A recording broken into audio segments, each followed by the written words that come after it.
Hi, magandang araw po ulit sa inyong lahat for our second reading of the day. Today, gusto ko naman pong tingnan kung ano po ang lahat ng makikita natin using the ito naman po, no, yung Angel Numbers Oracle Cards. Tingnan po natin kung ano po ang mensahe sa inyo ng bawat numbers, no. At dito po ay makikita din natin kung ano po ang nangyayari sa kanya, ano din po ang kanyang feelings right now. Yung mga oracles po ay all about their feeling situation, ano. Kaya tingnan po natin kung ano po ang magagawa natin for this, no. Tingnan po natin kung ano po ang ating makikita dito po sa ating hindi po ito lover oracle, angel oracle po, no, numbers, no, angel numbers oracle po ito. So tingnan po natin, no, yung mga bumabagsak po na yan, bakit may bumabagsak. Okay, para po sa laging may 444, no, talagang nakakapanaginip po ng 444. Talagang ito po ang mga persons nyo po, no, or sa inyo din na nanonood ngayon kasi napunta kayo sa channel na to. Ang person nyo po is laging may nakakaramdam po ngayon ng obstacles, hardship, no. Kailangan pong meron pong mga difficulties ahead, pero ikaw po din ay makakaramdam ng nararamdaman mo rin po ito na meron po siyang ganitong pakiramdam, dahil minsan po nagigising ka all of a sudden na hindi mo alam bakit, or feeling mo para kang nalulunod, or feeling mo bigla kang natutulala, or parang basta meron kang nararamdamang something, ano, parang bigla kang nag-struggle or feeling lost, no, kasi po nahihila niya po yung energy mo kasi siya po ay nakakaramdam ng suffering and feeling lost, no, na may nag-fall apart po sa mundo niya. Kaya po pati po ikaw ay nakakaramdam, but hanging there po, no. Hindi ka po mapapabayaan talaga ng ating divine universe. Kaya lang po yung person mo po kasi ngayon ay maraming hardships, no, and obstacles sa kanya talaga, no. Marami po talagang nangyayari sa kanya na hindi niya po ma-explain, ano, talagang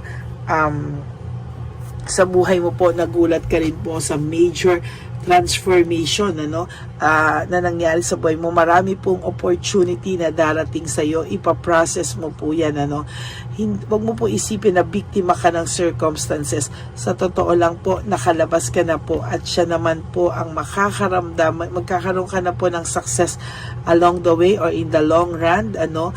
Basta willing ka lang po i-adapt yung mga bagay-bagay, ano. Sa iyo po mag-workout na po yung best, no, sa lahat-lahat po, pero tandaan mo po, siya po ang makakaramdam ng ganyang mga unsuccessful na mga opportunity. Wala po siyang success na opportunity darating sa kanya because right now po siya po ay maraming hardships and obstacles, no. Magkakaroon ka rin po ng new beginnings sa buhay mo, no. 1001 magbibigay din po ng new beginning sa inyo, spiritual awakening. Iisipin mo po na kailangan mo na ng new phase sa buhay mo, na yung lahat ng pinagdaanan mo ay nagkaroon ka po ng spiritual awakening, which yung mga dark nights mo, yung mga dark moments mo ay mapapalitan na po ng enlightenment, and these too shall pass, no. Sa nakikita ko po ay haluan po natin siya ng soul's truth, no. Sa nakikita ko po ay talagang darating po ang araw na mababaliktad po talaga yung mundo nyo, no, kasi sa totoo lang po siya po yung marami ngayong struggles, no, samantalang ikaw po yung talagang nagdibdib, no, nung mga umpisa. Ikaw po talaga ay talagang nasaktan sa taong ito, no. Talagang ngayon tingnan po natin kung ano ang mensahe, no, or kung anong situation or feelings din po talaga ng tao, no. Napakaganda po ng mga barahang to, gaganda po talaga ng barahan, no.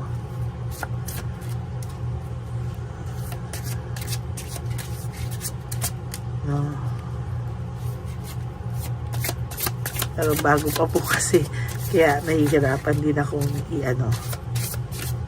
Okay.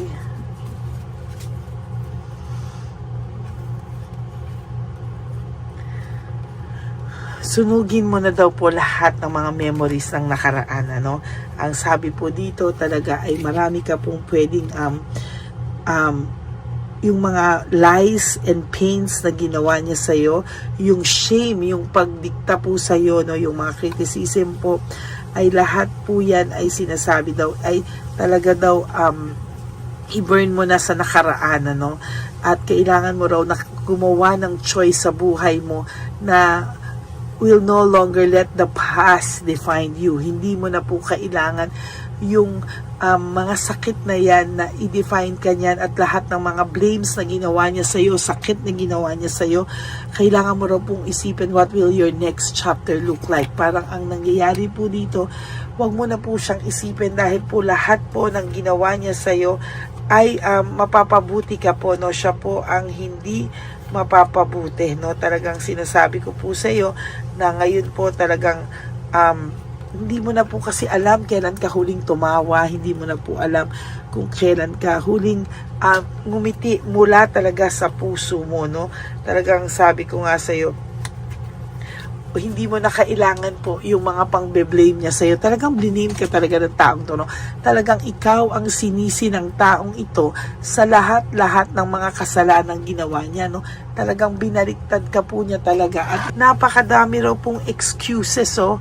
Napakadami pong excuses na ginawa niya, no? Sa lahat ng excuses, wala naman pong tama ang nagawa siya sa kanyang pagsisisi sa iyo, no? Talagang lahat po ng taong lahat po ng mga excuses, kasinungalingan ay ginawa niya po, no? Kaya ano pa raw po ba ang ikakatakot mo, no? Ano pa raw po ba ang ikakatakot mo, no? Na matuklasan mo, na makita mo? Well, in fact, lahat yan, naramdaman mo na, lahat yan ay based sa intuition mo, ay talagang ayan po, no, wala na raw po sa yung, wala na raw pong mawawala sa iyo, no. Harapin mo na daw po yung buhay mo, at yung taong ito ay iwanan mo. Bakit? No, siya po ang magdadala niyan. Kailangan mo na pong iwanan ang nakaraan, no, dahil po hindi na daw po ito makakatulong pa sa iyo, no. Kailangan mo raw pong iwanan yan para totally ma-realize niya po lahat ng mga kasalanang ginawa niya po sa iyo, sa totoo lang, no. Wala po kasi siyang awa, no. Wala po siyang naging awa, wala po siyang kumbaga bigla na lang siyang, kita mo, recover na agad siya. Kita mo sa pagsisisi niya sa'yo, kunwari siya inasaktan, pero recover agad siya, no? Nagkaroon po siya agad ng new beginning, fresh start sa ibang tao, na hindi niya po ininda yung pagkawala mo sa buhay niya. Bakit? Kasi po, nung una, hindi niya talaga ininda, eh. Bakit? Feeling niya, wow, ang daming material things, wealth, sex, love, lahat po nandyan, ano?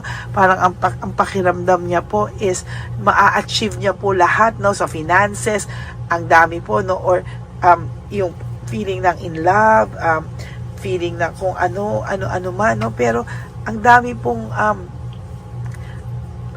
pong hindi kailangang aksyon na ginawa niya sa'yo, na imbis na mag-sorry na lang po siya sa'yo, ay ganun pa po yung ginawa niya sa'yo, no. Ang dami po niyang drama, no. Ang dami niya pong dramang ginawa, na kesyo kunwari ay maghihil pa siya dahil sa ginawa mo, na trauma daw siya, talagang nag-step back daw siya kunwari dahil daw sa mga ginawa mo. Parang ikaw po, na yung ugali mo daw ay sobra, yung ugali mo daw ay ganito, no. So ngayon po dapat ay matuto po siya ng leksyon niya, lesson learned, no. Dapat po siya po ay matuto sa kanyang mga leksyon, ano. At talagang sa nakikita ko po ay mahihirapan po siyang makabawi sa mga susunod na panahon, ano. Kailangan niya pong i-release kung ano po ang katotohanan, para po siya ay magkaroon ng balanse ulit when it comes to finances, sa wealth niya. Kasi po karma ito, yung 999, no. What goes around comes around. So kung ano po yung ginawa niya at nag-take advantage siya sa iyo, no, babalik po sa kanya yan. What comes around goes around. Karma is real, no. Yan po yung nakikita ko, na so yung pagbe-blame niya po sa iyo, ay talagang kakaiba, no? Lahat po ng ginawa niya ay babalik sa kanya. What goes around comes around. Karma is real, no? Parang gusto kong palitan yung ating no? Kasi talagang ikaw yung liname niya, pero parang mas gusto kong bigyan ng focus yung pagbalik sa kanya ng mga pagbe-blame niya sa'yo. Kaya wag ka pong mag-alala, no? There will come a time na makikita mo po yun, and if the universe will let you know, makikita mo po sa mata mo, sa harapan mo, lahat ng yan, lahat ng paghihirap niya. No, talaga pong yung karma po kasi talagang yan babalik at babalik yan. Whether gusto niya man o ayaw niya, hindi po yan talaga mapipigilan, yung mga ganyan po talaga yung yung karma, no? What goes around comes around talaga. Kaya wag po talaga kayong mawawalan ng pag-asa sa ganyan. Makikita nyo po yan. You just have to surrender everything, no? Ngayong moment na to, you have to release. You have to release everything, no po. At talagang sa nakikita ko po sa inyo ay hindi ko po nabuksan. Excited ako, no? You have to release everything to the divine universe. Yan po yung lagi ko sa inyong sinasabi. At kapag ginawa nyo yan, alam nyo yung wala na talaga kayong pakialam sa kanya. Marirealize niya yan at makikita niya yan, at siya mismo po ang yan po yung bigla niyang didibdibin, lahat ay didibdibin niya po talaga yan, at talagang hindi niya po kakayanin, na one day talaga pong mahihirapan po siya talaga dyan, and talagang i-let go mo daw po, no? I-let go mo yan, lahat ng sakit, yung kakahihiyan na ginawa niya sa'yo. I-let go mo po yan, lahat po yan. Release it, no? Release it po para po pumasok sa'yo yung divine intervention na maging okay ka at magbabaliktad po ang inyong mundo. Siya naman po ang iiyak. That I promise you. Babalikan po siya ng karma, at sa lahat po ng ginawa niya ngayon ay nararamdaman niya na po ngayon talaga, no? At maglagay ka daw po ng boundaries, no? Hindi po isang tawag nitong taong to ay talagang magkakadumahog ka na ibalik po ang relationship, no? Yung dalawa, you have to face this challenge, and talaga kailangan mo po itong harapin ngayon, no, sa sarili mo. Okay? Maraming salamat po sa inyong lahat, and I hope na naka-resonate po kayo, and if you do, can you please give me a like and comment down below para naman po makita ko kung ano po ang talagang pakiramdam nyo. I want to feel you. I want to see kung ano po ang nararamdaman nyo dito, no? So yan, maraming salamat po sa inyong lahat. And for all of you, no, for those of you who would like to have a private reading with me, you can message me po at Ladyly Elena, that's Ladyly Elena.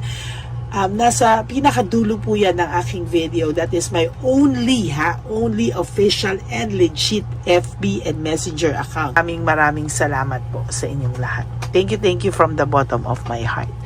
And maraming salamat po sa inyong lahat, no? Sa lahat po ng mga Lady Elena na aking solid loyalista at talagang faithful na Lady Elena family, I love you all from the bottom of my heart. Thank you po for not skipping ads. Alam ko tinutulungan niyo po yung channel natin para makapagbigay po tayo sa matatanda, no? Maraming salamat po sa inyong lahat, and God bless you all. And of course, dito po sa aking mga ever loyal talaga na mga katulad nyo, no, lagi nyo pong iisipin, no, na dapat po mabuhay kayo ulit, no? You wake up, you do 3 things that will make you happy, be grateful, enjoy life, have a balanced life, at talagang love yourself, no? Self-love is still the best love of all, no? Talagang bonus na lang po talaga kung may magmamahal sa ating, mahal tayo. Pero tayo po ang unang-unang dapat na nagmamahal sa ating mga sarili. Kaya wag nyo po yang kakalimutan. Okay? Maraming salamat po. And you have to realize that life is really short. Don't make it shorter by stressing yourself from all the pains and heartaches na binigay sa inyo ng kahapon. Just surrender everything to the divine universe and just let go and let God write your life and love story. Ako po ay magbabalik for our second reading of the day. Third na po, no? Third reading of the day. Huwag po kayong maiinip. Tingnan po natin kung ano po ang makikita natin sa third reading of the day today. Okay? God bless you and I love you all from the bottom of my heart. Bye!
Bigay ni Papa Jesus. Ano sa'yo? Ito pa no. Go ahead. Pera. Wala na, that's it? Ito po pera. Ito pa pera, oh. Bigay ni Papa Jesus. Kain mo yan, ha? Wala ka ng pera dyan, ha? Okay lang kami, okay lang kami. Para sa iyo yan, para sa iyo. Yan ang isip niya pa. Pagkain mo yan, ha? Saan ka pa? Bye-bye. Yung pagkain makunit. Bakit? Lagay mo lang po dito. Pati po. Taga po, may bibigay na po kami sa'yo. Bigay po ni Papa Jesus. Yan, para po sa'yo yan. Ingat po.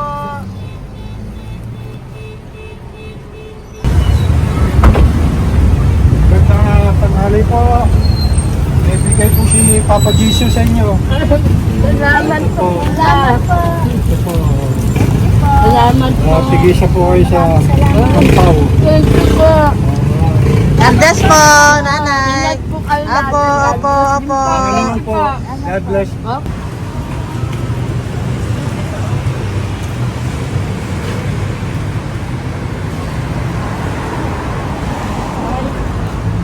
Bigay po ni Papa Jesus sa inyo.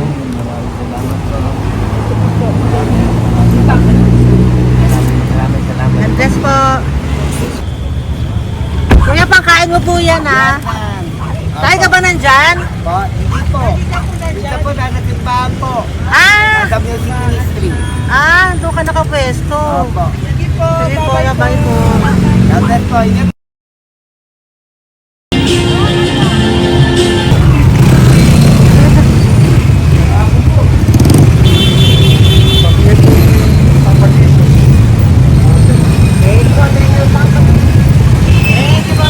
Thank you po, bye po.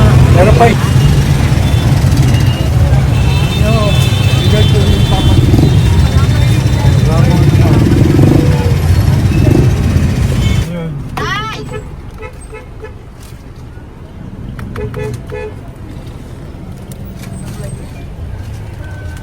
Yun. Tay, para sa iyo po, bigay po ni Papa Jesus. Papa Jesus. Tay, bye-bye. God bless po, God bless. Para sa iyo po, bigay po ni Papa Jesus. Ayan po, bigay po yan sa iyo ni Papa Jesus. Thank you po. Amen.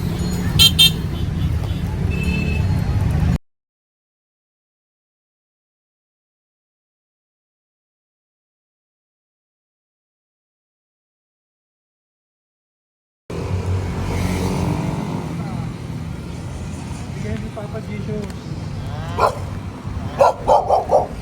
Kaya pagkain ato ko ah. Madami mong aso, kuya. Alaga mo lahat yan.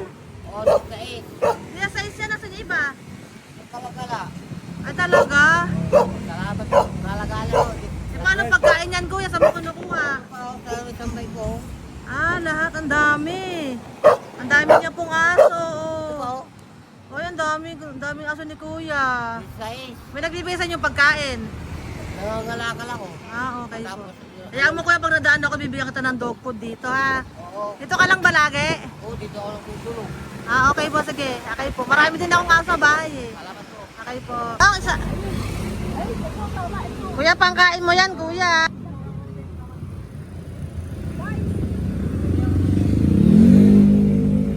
Nangangalakal ka, kuya? Sige po. Thank you po. Maraming salamat, ma'am. May pagkain ka, nanay. Sa hirap ng buhay ngayon. Ba't nandito ka, nay? Tagasan ka ba? Yung arthritis ang sakit ko eh. Tagasan ka ba, nay? Sa plado eh. Sa Pladway. Oo. Okay po.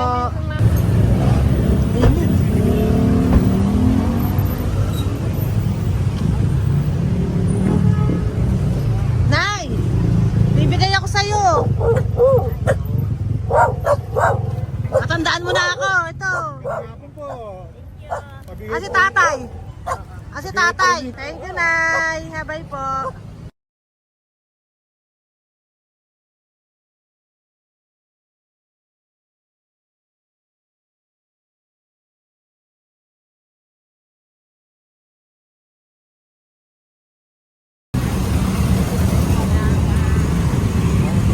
God bless, Tay. Thank you po. Pabigay po. Ay, bigay po ni Papa Jesus. Salamat po. Bigay po ni Papa Salamat Jesus. po, Ito ate. po, oh. Salamat po. Bigay po ni Papa Jesus. Ito pa po. Salamat po, tay. Salamat po, tita. Bye-bye po. Maraming po salamat. Kayo, ate. Opo, ingat po kayo. Taga saan po kayo? Taga Tayabas, Quezon po kami. Mga aita po kami sa Quezon, mga katutubo. Sige, ingat po. God bless.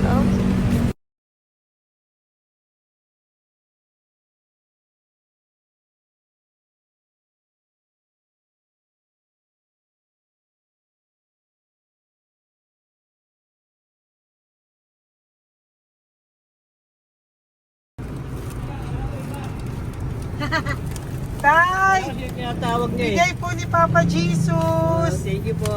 Ayan po. Sobrang Ang sipag mo naman, Tay. sipag niyo naman po. Kanina po kasi, taglagas ngayon, taglagas. Pang merienda niyo po yan, Sige po, ha? salamat po sa inyo. Tapos yung road bags po, Kala ko uwi niyo sino po. binubusinahan niyo eh. Sige Thank po, you na bye-bye po. Thank you po. Salamat po, bye-bye.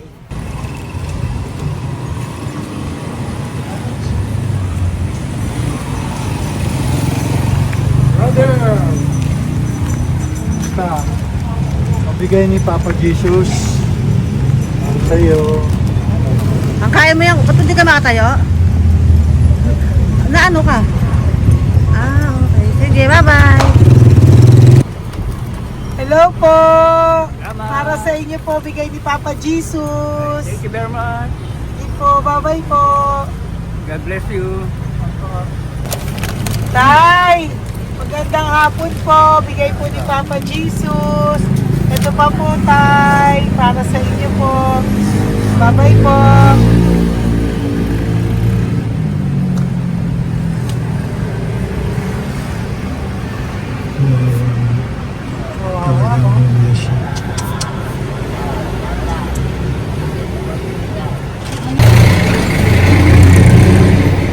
Ate. Ano lang, baka maano siya. Ito po, oh, bigay po sa'yo ni Papa Jesus. Ito pa po, oh, pera po. God bless po. Okay, taga saan ka po? Sige, ingat ka po, ah. Hello po, magandang hapon po. Ano po? Bigay po sa'yo ni Papa Jesus. Thank you, madam. Tsaka ito pa po, para po sa'yo. Salamat. Thank you po, ingat po. Thank you, ma'am. Sige po. Salamat. Akala ko, ma'am, bibili. Ay, hindi po, para sa'yo po yan. Bye-bye Thank you, po. ma'am.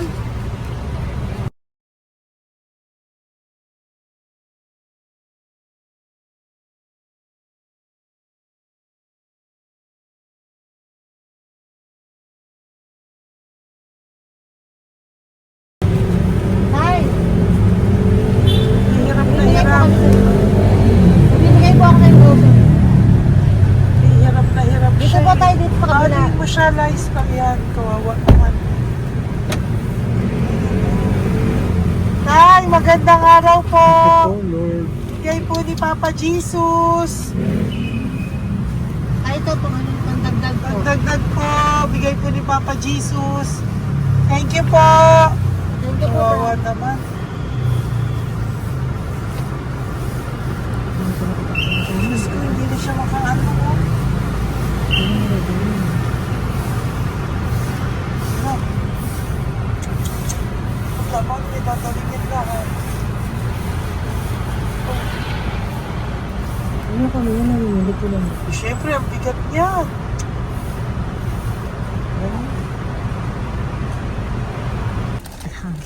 Kaya, bigay sa'yo ni Papa Jesus. Thank you po, ma'am. Ay, yung palinis po, ma'am. Hindi na po, okay na Thank you po. po. Ito po. Thank you ma'am. po. Thank you, sir.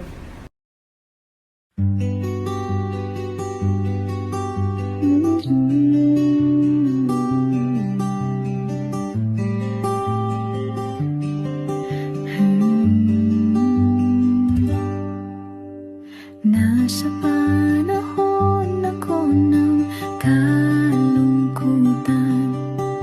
panahon na hindi ko alam ang gagawin. Nalilito, naguguluhan, nagtatanong sa sarili, ano nga ba ang gagawin ko?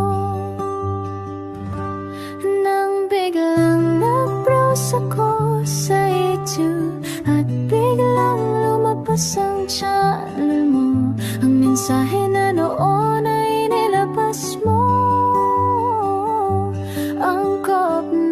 Angkop sa nadarama ko. Unang beses lang dumaan ang channel mo sa browser ko, hindi ako nagdalawang isip na hanapin ang Facebook account mo at mag-message sa'yo. Agad ka naman sumagot sa